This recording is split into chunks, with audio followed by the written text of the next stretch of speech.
because today I'm bringing to life some of my favorite Halloween costumes.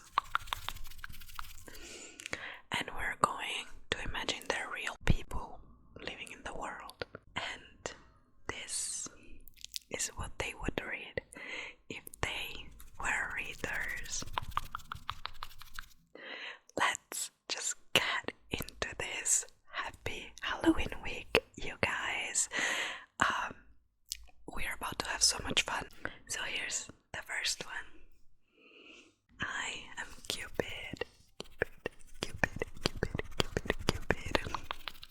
Cupid is a hopeless romantic, right? He's a hopeless romantic, but he has a mischievous side. So he's always up to something. He's always planning something sneaky. And I think he would enjoy reading something like that. Something with a lot of tension. I imagine him as the kind of reader who absolutely devours their books and annotates every feeling on the margins and puts a lot of tabs that match the color scheme of the covers, and that likes to break the spine and bring his book everywhere and fold it when he reads it and really live and breathe his romances. So here are the books that I think Cupid would love to read. First, we have Anything by Ali Hazelwood. Honestly, anything and everything, all of them, okay? But I think that her STEMnist series, so The Love Hypothesis, Love on the Brain, and Love Theoretically would be like top tier, would be on the 5 stars for Cupid, you know what I mean?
To lovers, and I feel like there's some depth to these characters as well. Like, it's not just a fun, steamy romance, there's some depth, so that's really important as well.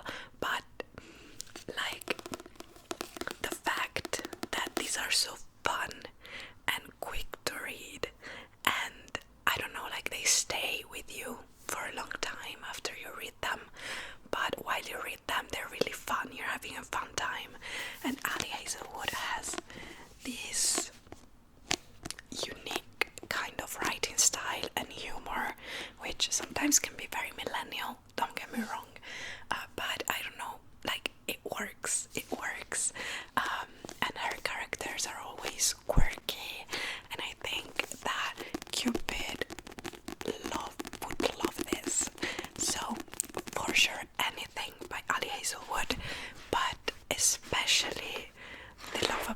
Hypothesis and Love on the Brain, I think, would work wonders for him because they are so fun.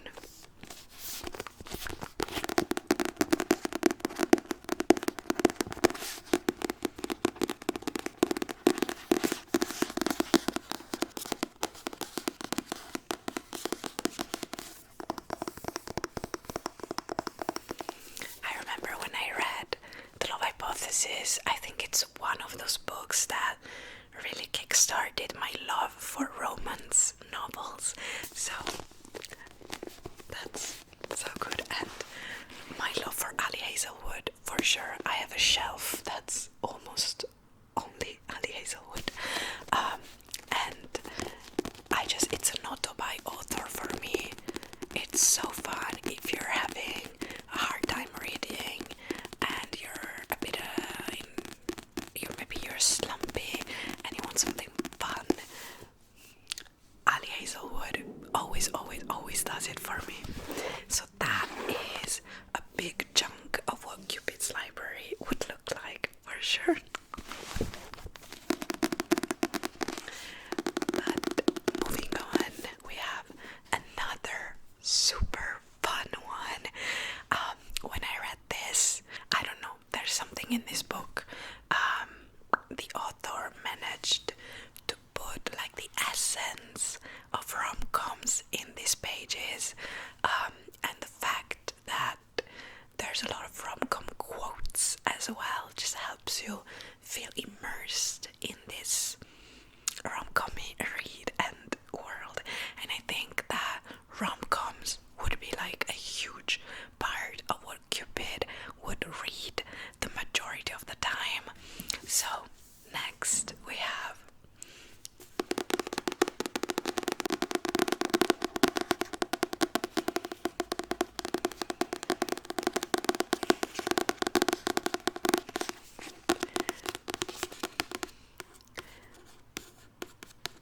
Better Than the Movies. Better Than the Movies by Lynn Painter. And I feel like once again anything Lynn Painter would really work, especially her young adult novels, because they are pure rom-com vibes and they are fun, but once again there's a bit of depth to them, but the majority of the book you're just having fun, you're just there for the ride. And I don't know, they're really fun, but this one especially I think Cupids would really love. So this is Better Than the Movies. It's a rom-com inspired book where at the beginning of each chapter you will have a quote from a rom-com. So for example, this is from Pretty Woman and it says, "You're late, you're stunning, you're forgiven." I love Pretty Woman. I love it. But anyways, this is a young adult romance novel that follows Liz and Wes. So Liz and Wes have always kind of hated each other. Like Wes just gets on Liz's nerves, so they kind of avoid each other, but they are neighbors and they go to the same school. So that's a bit complicated. But you know, Liz really hates him and she's actually always had a crush on another boy who ends up leaving town. But one day he comes back into town and he becomes really friends with Wes. So she decides to ask Wes to fake date her so that Michael, her crush, can notice her. And obviously goes from there. Liz and Wes are honestly made for each other. You get also like the backstory of why they got to hate each other. So I think that's really important. And like I don't know, Wes is just green flag, a walking green flag, you know. So I really like that. But there's a bit of this like cheesy hate to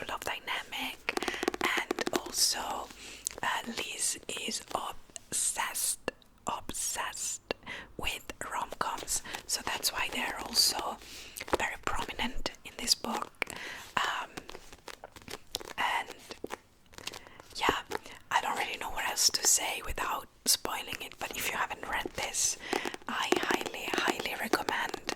It's such a cute read. I love this book. Last but certainly not least, because this is a 5-star series for me, we have a graphic novel that has to do with mythology.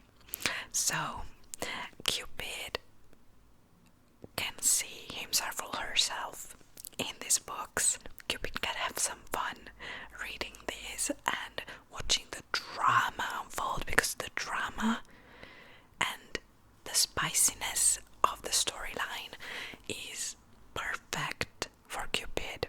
Perfect. So I think this, with Ali Hazelwood and rom-coms in general, this would be another staple, like taking up his display shelf space, you know what I mean?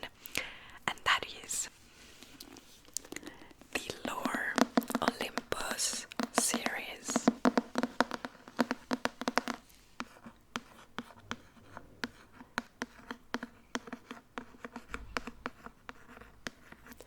Lore Olympus by Rachel Smythe.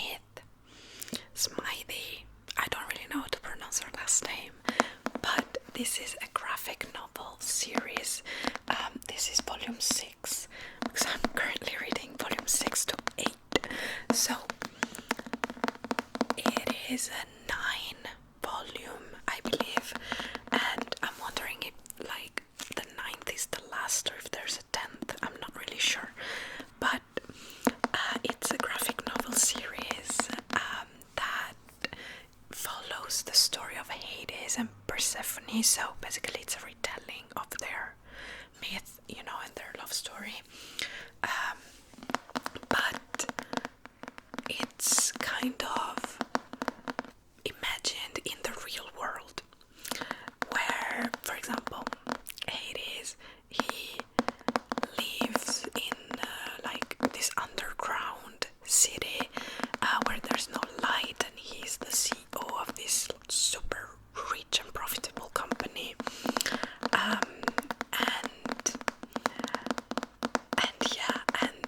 Persephone is studying originally like a very specific sort of study, which I'm not gonna say anything about because I feel like it's a plot point. So yeah, these are so fun. They are 5. Like, I feel like I rated at least 4 of them 5 stars, and the other ones are all like 3.5 and above. This is so good. It's so fun, and it also talks about like deeper things. So you should check your trigger warnings before reading this series. They are mentioned at the beginning of each volume, but know that it talks about like more serious things as well. But yeah, it follows the story of Hades and Persephone, and that's kind of forbidden love vibes as well, if you know their story. But it also follows like a plethora of gods and goddesses of the Olympus.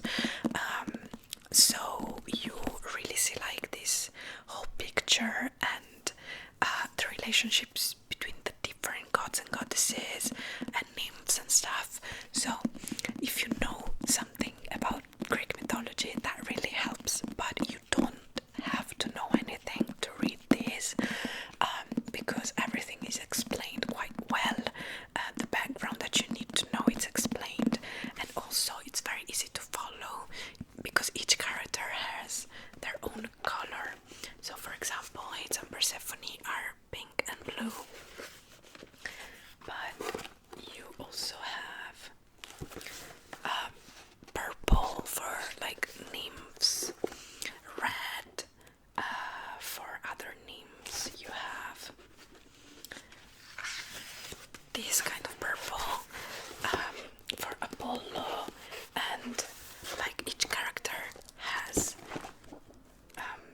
there's some yellow, green characters. Each character has their own color, and also I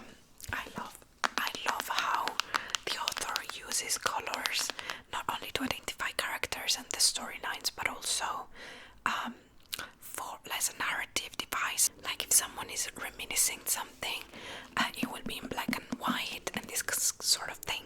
So that's really good. I love this series. And since it's forbidden love, there's that tension whenever they are together. And Persephone is quite quirky and wears her heart on her sleeve. Let's say if you've read this, you know what I mean.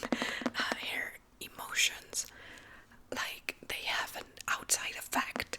So it's really fun. I think this is my favorite Greek mythology retelling I've ever read, and I highly recommend everyone to read this, especially if you like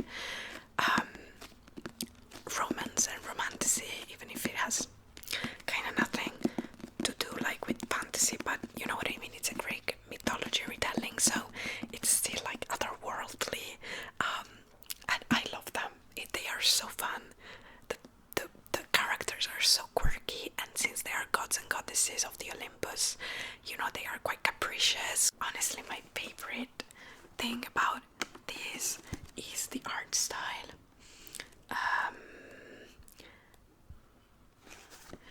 It's really good. The colors, the art style, but also how she can portray emotions. I don't know, just it works for my head, you know what I mean? And I find it so aesthetically pleasing.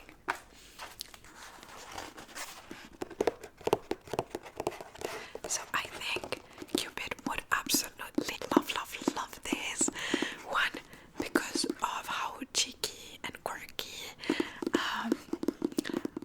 and, you know, unpredictable kind of the characters are, but also because it's like this impossible match that you or she, Cupid, that Cupid would love to see come to life. And also Cupid can definitely see himself in this world because it's his world, you know what I mean? So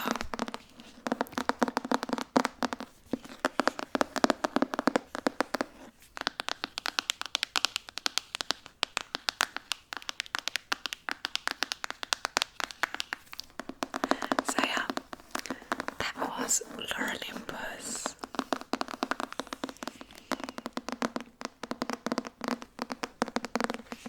Let me know if you've read any of these books, and let me know if you also think that Cupid would love reading these books, or what you envision him or her reading.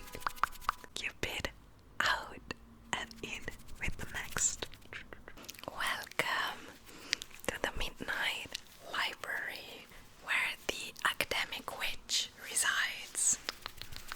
Her TBR is magically alphabetized. Every time she buys a new book, she puts it on the shelf randomly, and the shelf adjusts magically. Her personal library consists mainly of dark academia and magical books. She particularly enjoys dark academia with the magic in it, but she's a nice witch. She likes anything cozy. So these are the books I imagine she would have on her shelves.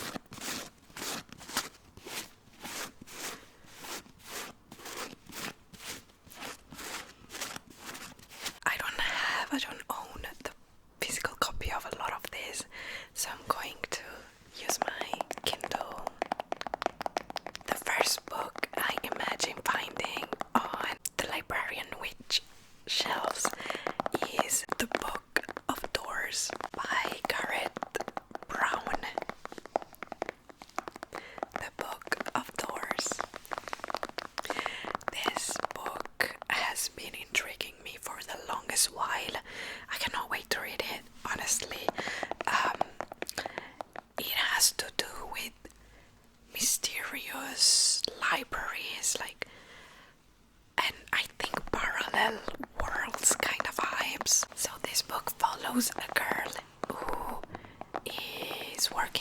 bookshop in New York, and she has this regular customer who one day, it's a very old man, and one day he dies, and she sees that the last book he was reading was the Book of Doors, which is not your ordinary book. And you also follow our main character, who is a librarian who collects rare magical books.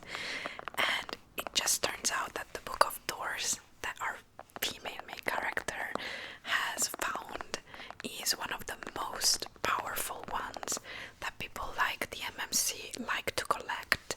And he's not the only one who's trying to get to it. So obviously, even just because of the concept of the book itself and the fact that there's a bookshop worker and a librarian, this would be perfect for the librarian witch, right?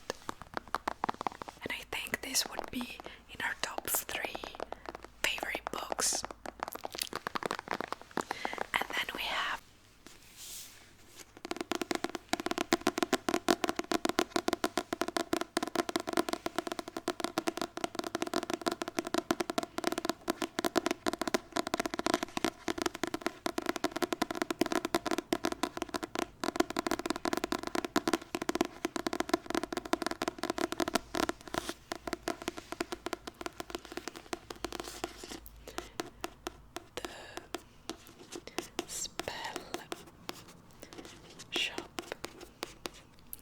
Spell Shop by Sarah Bathurst.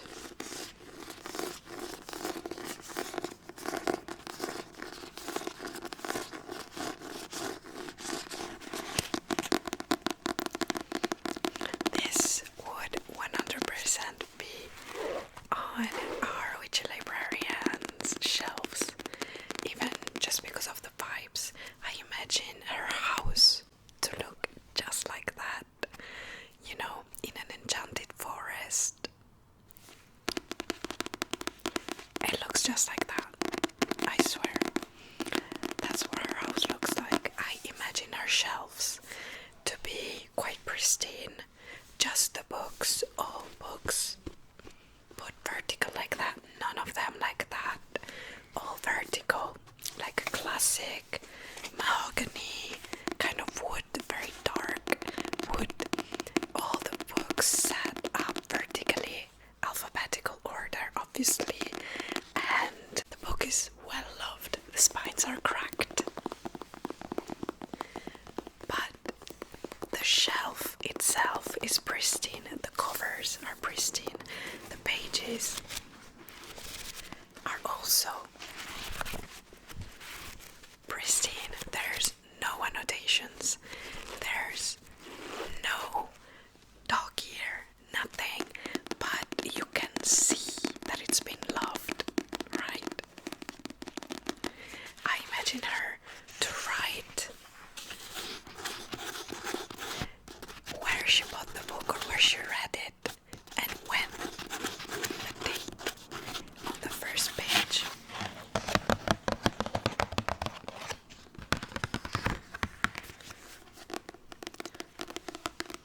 And I imagine her to have a cozy corner with like a reading chair in this house in the forest where she just reads the whole weekend. Whenever she's not in the library, she's there reading. So the spell shop would be one of her reads, I am quite sure, because it's a cozy fantasy. A faraway island, a secret spell shop, an unexpected romance. This book follows a librarian, so it's perfect, and it follows her story of how at some point the library she works at catches fire, and so she has to run away to her childhood home, but she finds that her childhood home and the whole island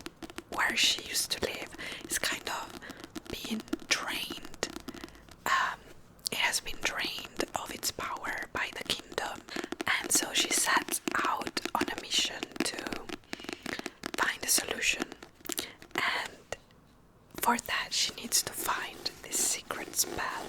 It says on the back she has a sentient spider plant, which I absolutely love, and I see her loving plants, right? So this book, if the librarian witch saw this book in the new arrivals at the library, she would immediately bring it home with her and borrow it right away, possibly go buy her own copy once she's finished with it.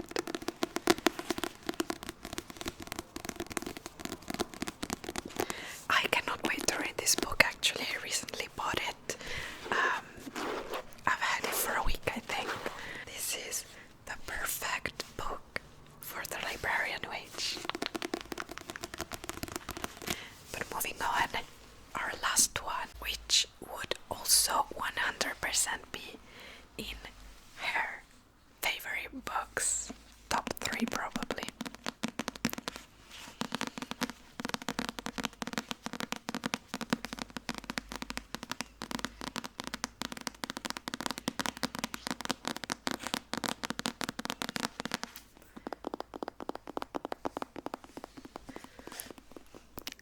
And that is Babel by R.F. Kuang. Babel or Babel is a dark academia fantasy that takes place in Oxford. I don't know much about it because I haven't read it yet. This will definitely be on my 26 books to read in 2026 list, I think. I've read Catabasis or Catabasis, or however you say that, the latest R.F. Kuang book. We will talk about it in the next video, in my October wrap-up video, but I felt like this was more fitting because it has to do with an academy of language, and since she's a librarian, I think she likes words, you know what I mean? She likes reading, she likes words, she likes learning about words. So basically this takes place in Oxford University, where there's this Academy of Language, and we follow a student who wants to go study in Babel, in this academy, Institute of Translation to be precise, but he figures out that they're using language as an instrument in a very perverted way. So I want to say perverted, I mean like they are using it to their own advantage and to create a narrative.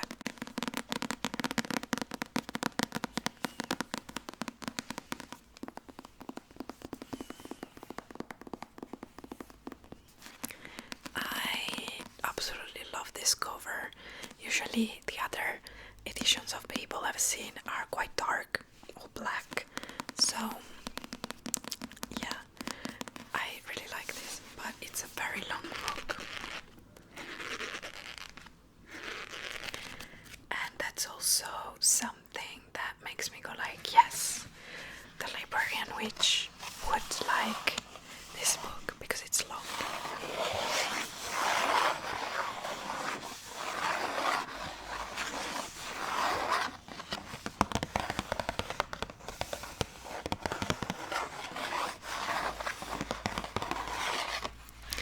Also, the complete title for this is Babel, an Arcane History, apparently. And I love that. The librarian witch would absolutely love it. So,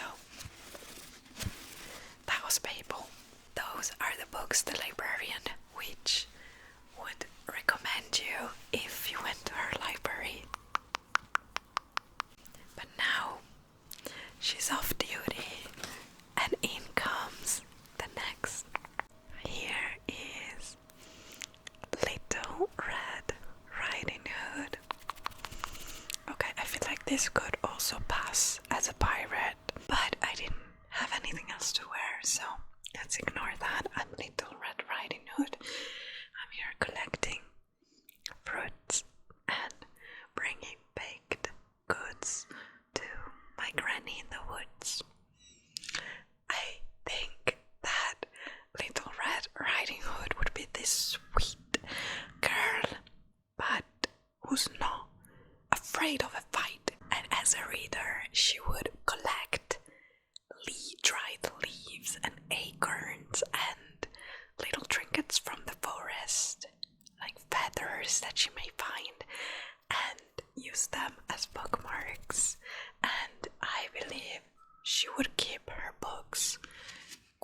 pristine, but underline her favorite quotes.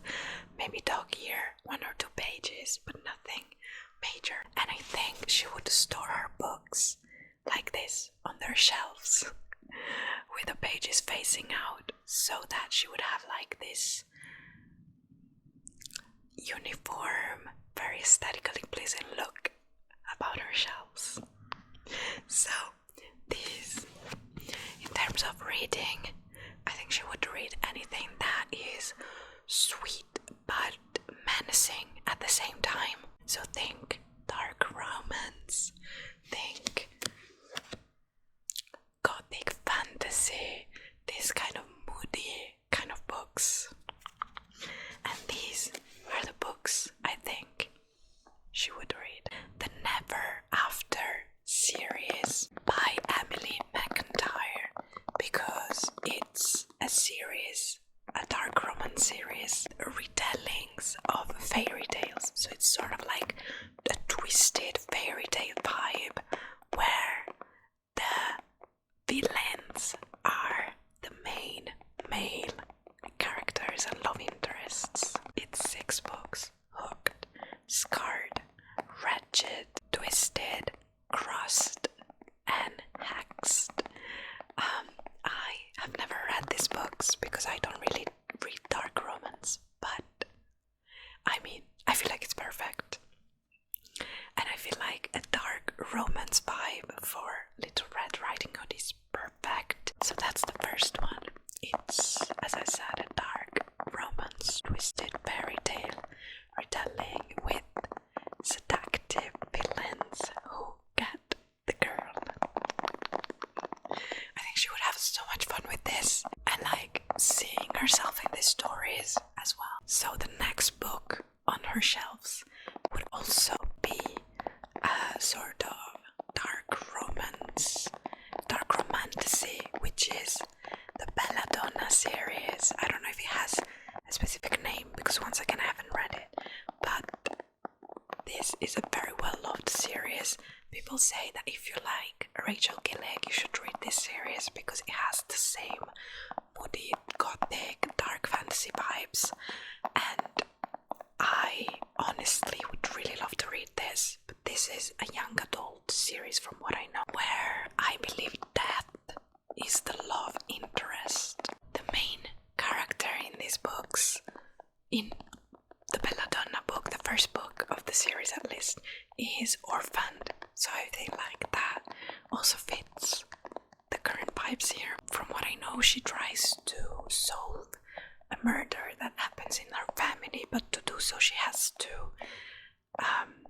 forge an alliance with Death himself.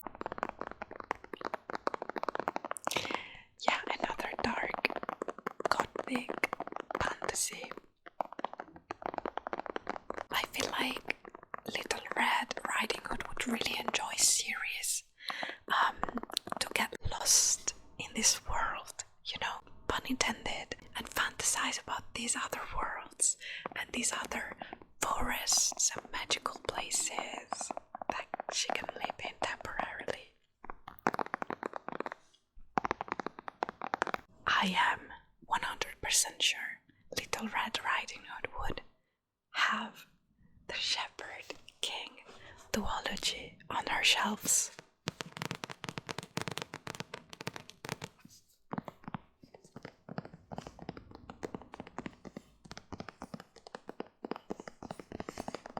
Plus, the main character here has a red hood, so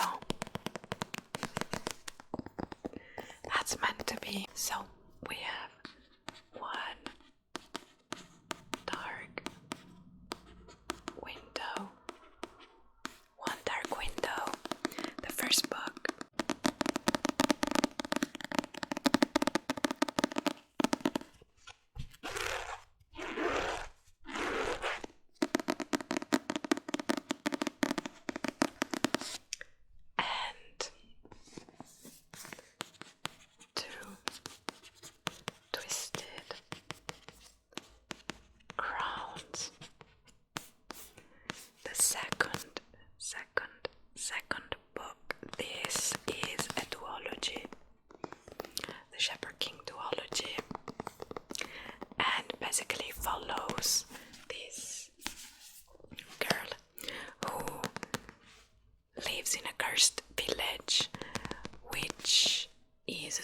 surrounded by this mist, and this mist gives people illnesses. I'm just telling you what I know about these books, okay? Because I haven't read them yet, once again. But this mist gives people illnesses, and for her it translates into nightmares, and she sets on a mission to try and save her village from this curse and erase the curse. And to do so, she has to retrieve a deck of magical cards that are very hard to get by. So she has to create alliances with certain people, etc. And this is a gothic fantasy, which I think you can see from the covers. The covers are really moody, really gothic vibes, and I love the speck of red that we have there. I feel like Little Red Riding Hood would identify immediately with the covers and the vibes and the moodiness of this story, and maybe see herself like if she were living in another world, she would be living in this world.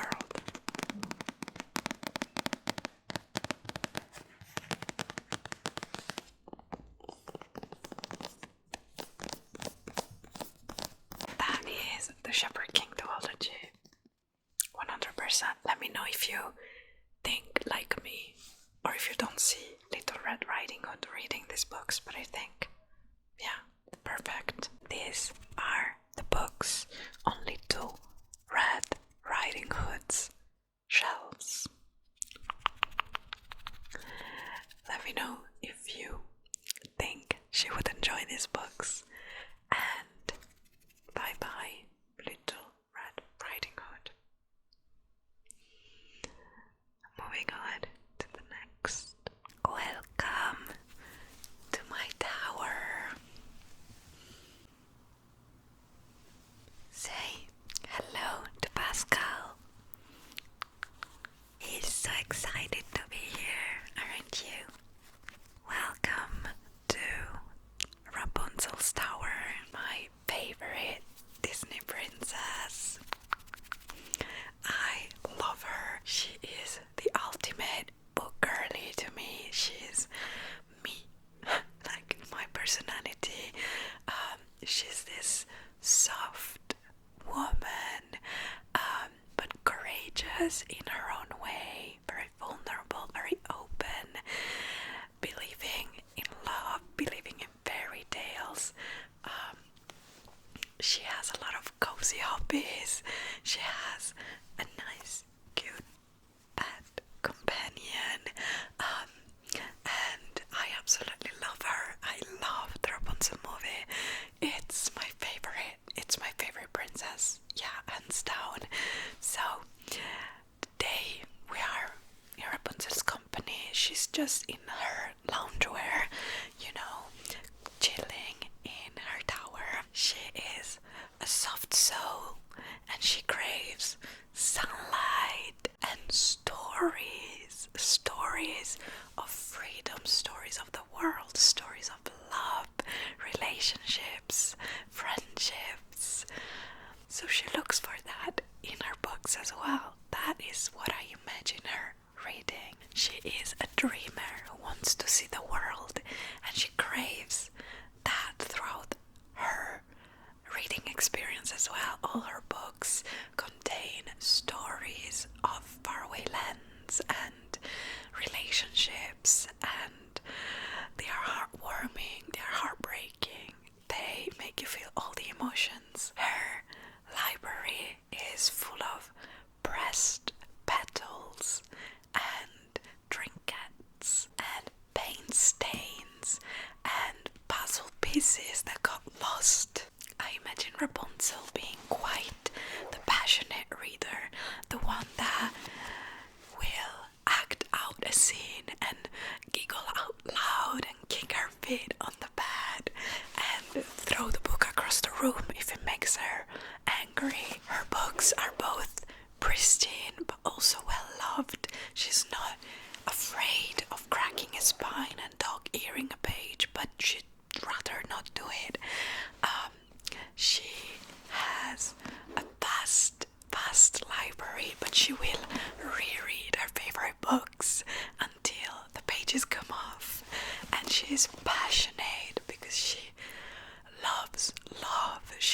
emotions. She loves feeling it all. And these are the books I imagine her reading. First and foremost, we have a very heartwarming classic that I absolutely love. It's by a very well loved female classic author, but I think this book is very underestimated and you should go read it if you haven't, and that is Emma by Jane Austen.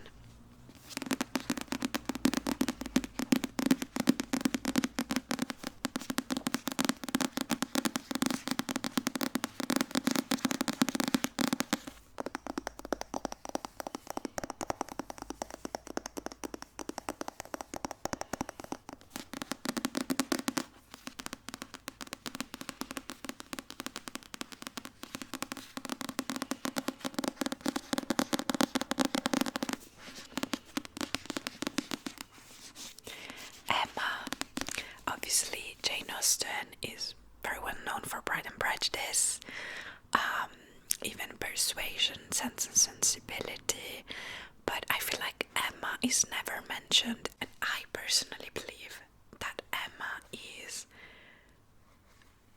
Jane Austen's best work. Don't get me wrong, I love Pride and Prejudice. I do. I love and adore it, but Emma just blew me away, and I think about this book more often than not. You know what I mean? Emma is the story of Emma, who is a high society girl in England, and she loves matchmaking people, so she makes it her mission to kind of find the perfect match for all the people she loves, whether it's like the societal type of match where it's matching someone with the right husband, like a man who is rich and would provide for her, or a love match. Whatever it is, it's become her life mission. And one day, one of her matches is very successful, and it means that she will lose her companion. I don't really know how to call it, like the woman who kind of raised her and was her playmate and always was with her, and they are around the same age, so she's like a sister to Emma. And when she falls in love with this person and marries him, Emma just kind of spirals because she finds it really difficult to do life without her, you know, because it means she will move out of her house and into her husband's house, etc. And from there she kind of looks for someone else to make her new best friend, kind of, and to find a match for this new person. And when she does, she kind of misreads some situations, and so it's very funny in that way, where she misreads some situations and it ends up going kind of wrong, and then like this other person that she's trying to help, she's younger and more naive, she doesn't really know how to behave in high society, so like there's this whole situation going on. And the thing is that no matter how many matches she makes, there will always be someone new, someone else, and in all of that, Emma forgets herself. She forgets to find a match for herself, but little did she know that he's always been there, just waiting for her.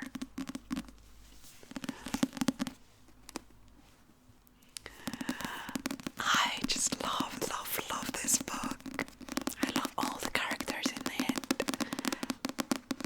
and I think honestly that Rapunzel would love it, because it's a tale of love. It's a tale of, this person that never truly believed she would find someone, and she never thought of marriage for herself, but then she falls in love, and it's magical, and it's pure, and I love it, I love it, I love it. If you haven't read it yet, I would highly recommend it. There are several movie adaptations also. I love Emma. What do you think, Pascal? Yeah, he's saying that Rapunzel really likes this book. It's on her shelves for sure. Next we have A Tale of Love in a Fantasy World.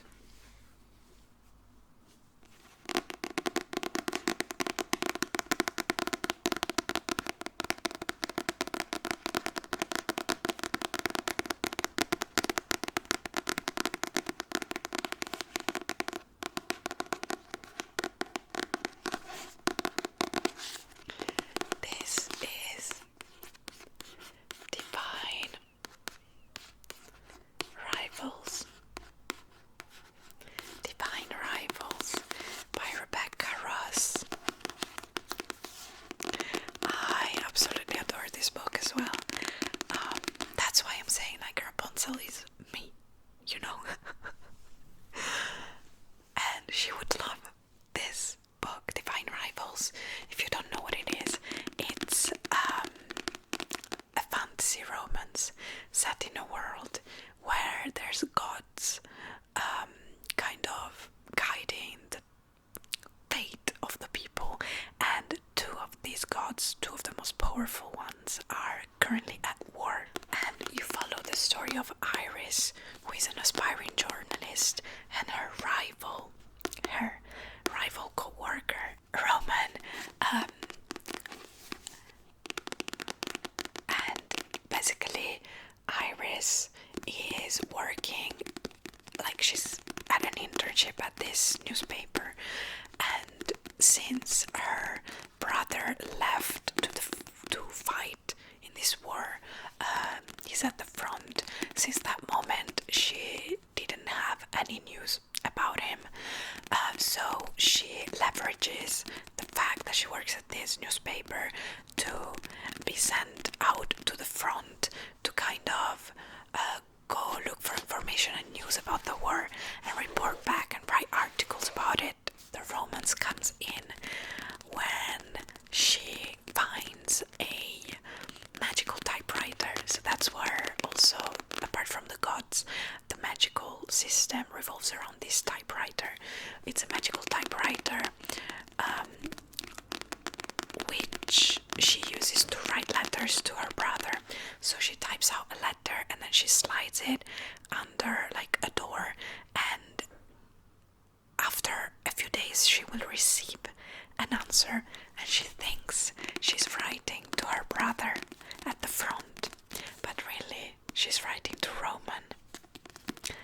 They don't know it until they do.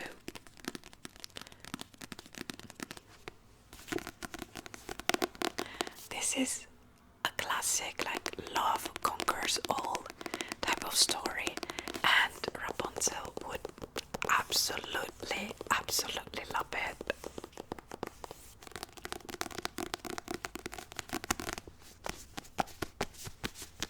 So that is Divine Rivals. This is a duology, by the way. There's another book that I haven't read, Ruthless Vows. I haven't read it yet. And recently a new book came out that is in the same universe, but I think it's a prequel. But yeah, this would definitely be on Rapunzel's shelves. Next, we have another Love Conquers All vibe kind of book, but it's a very different mood. This book, yeah, it's a very different mood.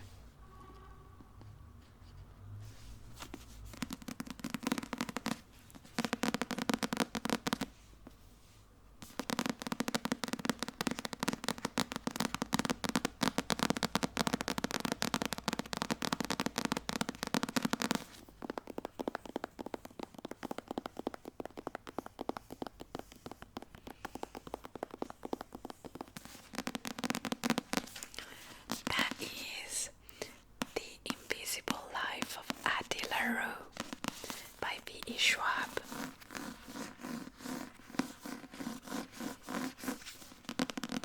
It's getting really dark. I guess, like, yeah, this video has taken me the whole day to film.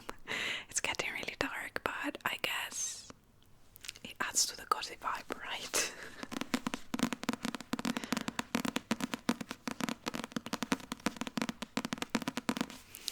This book is, I would call it a dark academia fantasy, but it's not really a fantasy. It's more like magical realism, dark academia.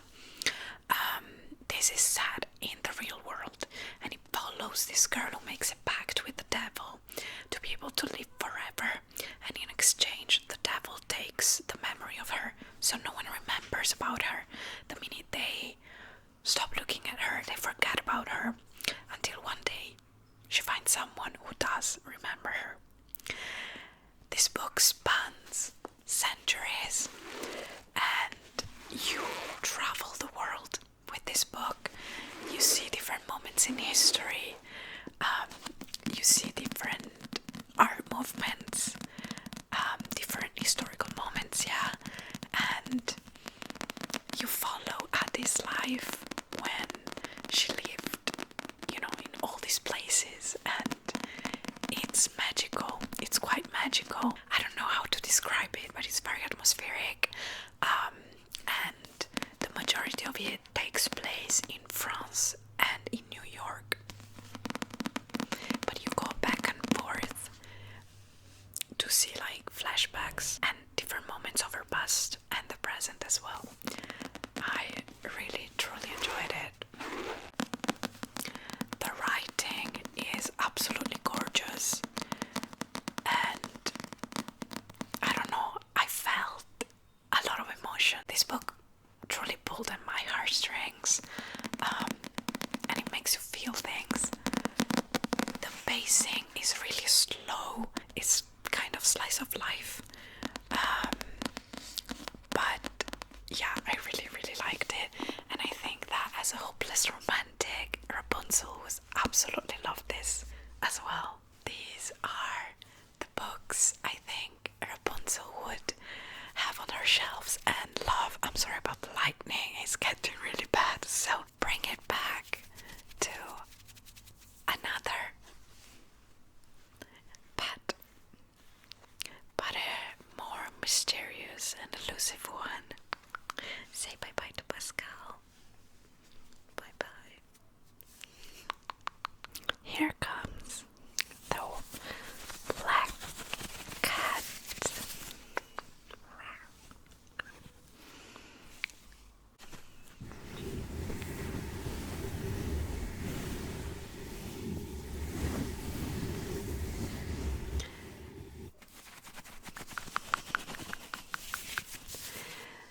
The black cat, the black cat, the black cat. The black cat is a mysterious intellectual being.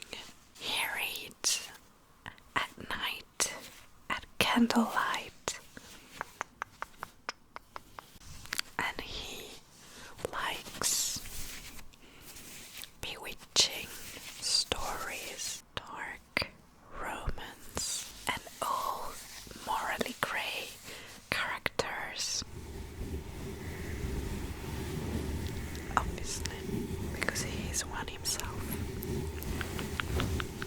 I don't have a lot of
just black spine shelf and library at home, and having a very cozy but dark atmospheric space to read.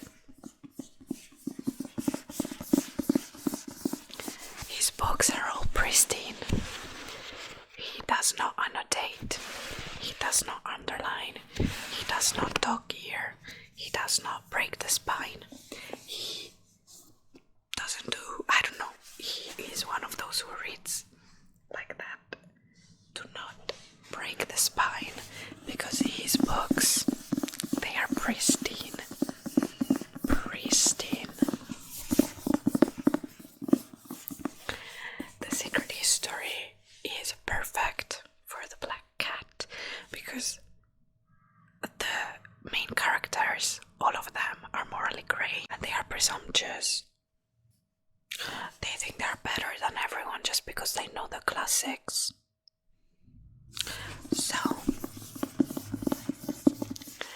The Secret History, if you haven't read it, it's like a classic in the dark academia literature. And this book follows a group of students in a very prestigious university who study, they all study the classics, like Greek classics, the Latin and Greek literature classics, and it's like this small group of students who all study under this professor who they completely idolize, but who is quite questionable as a human being, and they are all questionable as human beings, to be honest. And so they live this kind of hedonistic lifestyle, and they all basically live and breathe each other. And one day they go beyond their normal activities, let's say, and something very tragic happens. And from then you just follow their kind of psychological deterioration, and I can't really say anything about this book without spoiling anything important, because like the main plot point is really what drives the whole thing forward, and how these characters just slowly lose their mind. This book is quite unique. It's considered a modern classic now because the writing is spectacular, the pacing is very slow. That's what I didn't like about this book. I didn't necessarily love this book, it's not really for me, but it has left a lasting impact in me as a person, you know. I don't really know how to describe it without spoiling anything, without giving anything away. So just know, you should check your trigger warnings. No, the pacing of this book is very slow. It's consistent throughout the book. This book is long for what it is, I believe. It's 600 pages. It doesn't look like it is, but it's 600 pages, and it's long for what it is. Consider it a character study, an exploration of the deterioration of the mind of someone who just goes crazy, and you follow him going deeper and deeper into these rabbit holes. It's very intellectual, it's very well written, it's very atmospheric, it's set in New England, and it's very, very atmospheric, honestly. It's a book I always recommend to people who like the classics.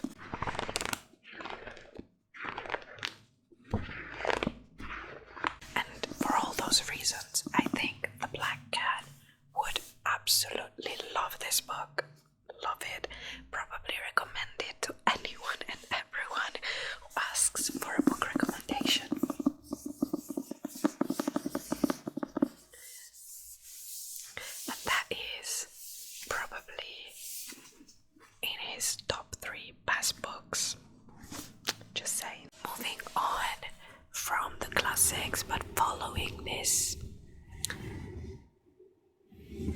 atmospheric, eerie vibe, is The Night Circus by Erin Morgenstern, or however you pronounce that. The Night Circus talks about this circus who magically appears. One day it is not there, and the next it is. And when it's there, it's only open at night. And in this circus there are two magicians performing, but these two magicians do not know that they are basically competing at a deadly game where only one of them can survive. And in the meanwhile, they fall in love.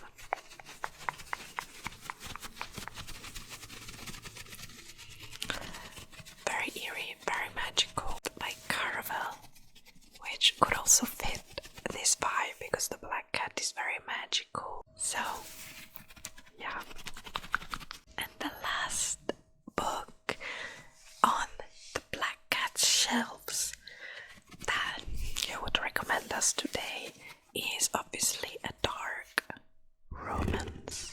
Dark romance. Dark romance. Dark romance. Because it's a black cat. So you would recommend us definitely the probably classic of dark romances, Haunting Adeline. Haunting Adeline by H.D. Carlton. I absolutely know nothing about this book apart from the fact that it's a duet or duology, however you call that, and it's very, very dark, and it has to do with a main character who can manipulate emotions. So that's all I know about this book, but obviously dark romances, check your trigger warnings before reading them. That's what the black cat would tell you as well, because you need to know what you're getting into. I'm not really into dark romance, so if you read this, let me know in the comments what you thought about it, if you would recommend it to someone who has never read dark romance and how dark it is, like on a scale from 1 to 5, you know.